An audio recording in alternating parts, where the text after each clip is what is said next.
So I think you guys are a little overdue for an update on my neurosurgery I had recently.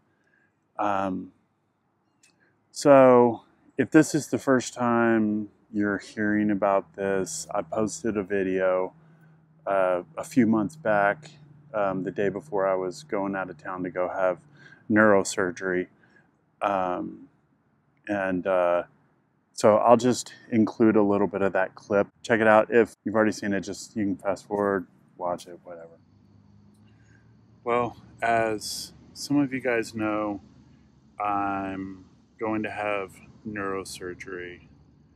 I'm leaving tomorrow to drive to Charlottesville, Virginia, meet with the surgery team, and have them drill into my skull.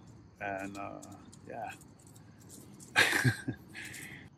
I just have like a small little tumor on my pituitary in my brain, well, right below my brain, and it's putting out growth hormones, so it has to come out because that's just fucking everything up. But the good thing is I found the tumor way early, so it hasn't done a crazy amount of damage, and most of what's happened is reversible.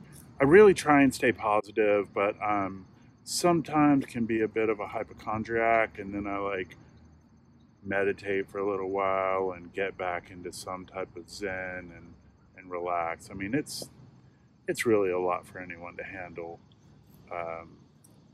1 minute your life is pretty normal, you know, living in a pandemic lockdown, and the next minute you have to have neurosurgery, so it's weird, to say the least.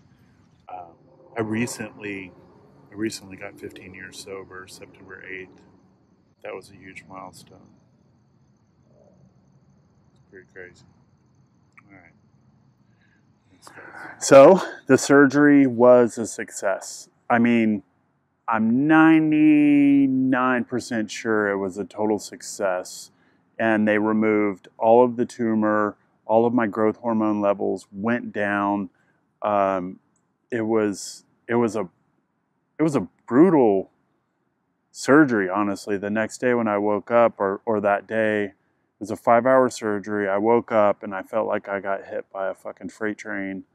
My sister was there. She came out from California and was there with me. She actually gave me my phone, and I posted this photo while I was completely out of it. And I was like, what the fuck? What was I thinking whenever I posted that photo? I got a lot of people writing me, and it was interesting. But anyway, I'm gonna blame it on the anesthesia. But my doctor, who's an amazing doctor at UVA, Dr. John Jane, he believes he got all of the tumor, and so far all of my levels are going back to normal. They found out that the tumor was actually producing two hormones. It was producing growth hormone, and it was producing prolactin. Prolactin is a hormone that in men it's usually very low. In women, whenever after they give birth, the body produces prolactin to tell the body to make breast milk. It's also linked to postpartum depression and like a lot of different types of mental illness and things like that, and extreme depression. And honestly, that answers a lot of questions for me. I've battled depression for a really long time. And to find that there's like some actual chemicals at work in my brain that have now been corrected is pretty huge for me. They believe that the tumor was there for around 10 years. Immediately after I woke up, after the horrible pain, and you know, say the next day, when I was actually conscious and aware of things, I realized that everyone in the world had been basically on 5G network, and I was on fucking dial-up. because my thinking was so clouded and so slow before that. And it was like looking through muddy water, and all of a sudden I could see crystal clear. It was extremely emotional to feel normal. And I hadn't felt that in a really long time. And I didn't understand why. Also, the growth hormone affected my appearance, and I'm gonna share a photo of a before and after picture with you guys. Your joints continue to grow, your collagen continues to grow when you have this excessive growth hormone. Like facial features, nose, lips, your skin thickens. After the surgery, my doctor told me that I was going to be urinating a lot, like a liter every 20 minutes. And I was, and it was just the inflammation in my body draining away. Within a day or two, I started looking younger. All of my features started going back to normal. And within 2 weeks, the difference in my appearance was startling. Not only did I go back at least 15 years in my appearance, my joints, my carpal tunnel went away. I'm tattooing now and my hands aren't burning on fire. It's like I've been given a new lease on life. So take a look at this photo right here. And you'll see this photo was taken. One thing I want to be clear on, whenever I took this photo, I made sure to take it in a place that I was going to completely recreate the same photo after, because I knew that my appearance was going to change. So in this photo, it looks like one picture is closer than the other, and they're not. They're exactly in the same place, in the same lighting, same camera. Everything is the same. If you notice, my ears are pretty much totally lined up. So in the before picture, it looks like my head is way bigger, and that's because it was. You can see where, like, from the swelling in my face, my nose and my lips had pushed my face down and enlarged everything. And then in the after photo, you can see how everything went back to normal and shifted up.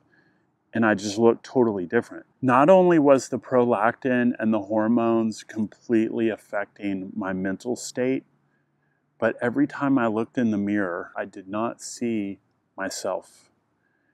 And every day, I couldn't understand why I was changing so much. It just didn't make sense to me. I was like, every day I just got uglier and uglier. And I'm like, man, I ain't that ugly, but I was.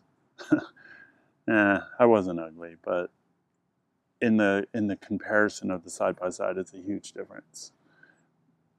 Extremely emotional, just the toll that it took on me over the years. The recovery from the surgery was extremely intense. Right after the surgery, for the first week or two, I felt amazing, and I felt like on top of the world, and I pushed myself and did things that I should not have done. And it really, really affected me. I drove to Philly. They were like, oh, don't lift anything. So I was like, oh, I can drive. And I drove to Philly from Asheville and back. And I totally like overdid it. And for like the next 2 weeks, I had to sit on my couch because all of my hormones started coming back. My testosterone went like really high, like to like the testosterone of like a freaking teenager.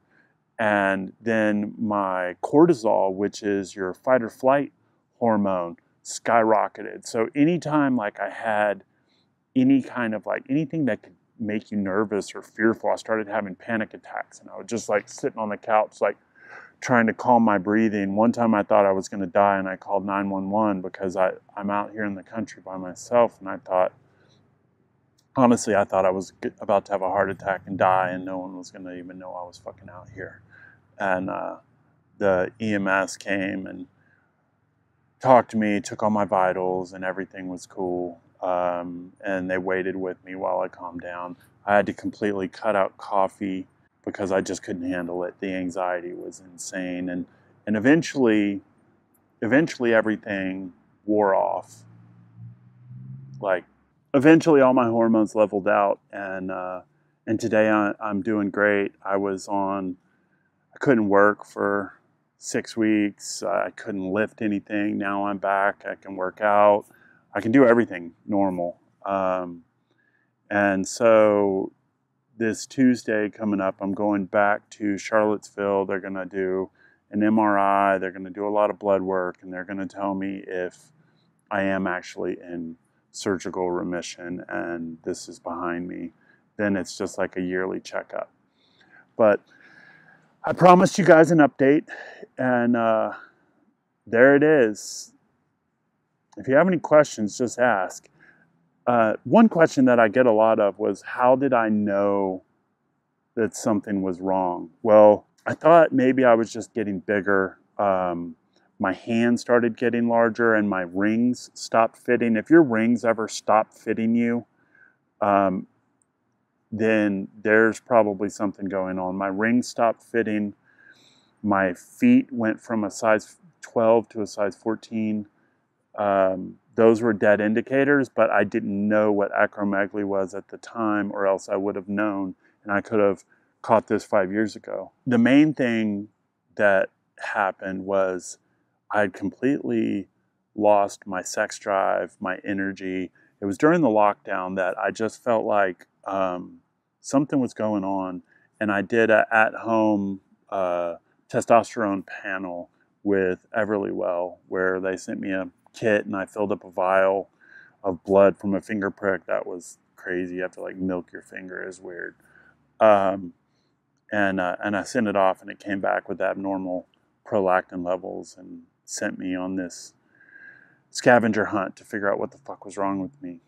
And here I am today, and I'm just extremely grateful. I'm extremely grateful to be alive today.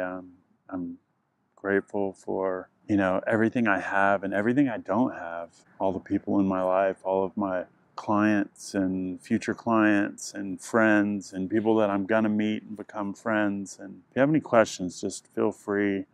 I'm doing this vlog on my YouTube now, if you guys want to go check that out, or if you're watching it on right here, subscribe, follow me. All of my social media channels are all the same. It's all Mike Chambers, Mike with a Y. It's a beautiful day. It's Thanksgiving Day, and just thankful we're alive. Be safe out there, guys. Thanks.